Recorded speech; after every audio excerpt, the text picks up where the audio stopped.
Okay, so let's talk for a couple of minutes about estate planning. It's one of the main areas of law that we practice here at Morris Law Group. I'm a certified specialist in trusts and estates. The main idea behind estate planning is really very simple. It's to make sure that your stuff goes where you want it to go as quickly and cheaply as possible after you're gone. Now, when you look at your estate planning options, you basically have three options.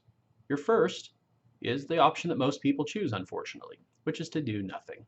About 60% of people who pass away in the state of California do so without having any estate plan at all. Now, what we always tell clients is if you don't have a plan, the state's got a plan for you. And they call that plan the intestacy laws. The idea behind the intestacy laws is that it's a default set of rules for what the state thinks you'd want to have happen with your stuff after you're gone. And they're pretty straightforward. If you're a married couple and everything you own is community property, then when one of you passes away, the community property is going to go over to the surviving spouse. If there's no surviving spouse, it's going to go down to the kids.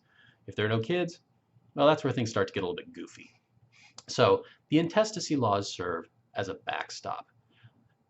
Now, your second option is to do a will. Now, the easiest way to look at a will is that a will is a letter of instructions. And the idea is that it lets you make a customized plan for what you'd like to have happen with your stuff. It lets you opt out of the intestacy regime. It lets you put conditions on gifts. Let's say you didn't want to leave everything to your kids. Maybe you want to leave something to your church or to a charity or your parents or a friend. There aren't really any provisions for those kinds of things in the intestacy laws, but in a will, you can make provisions for all of those kinds of things.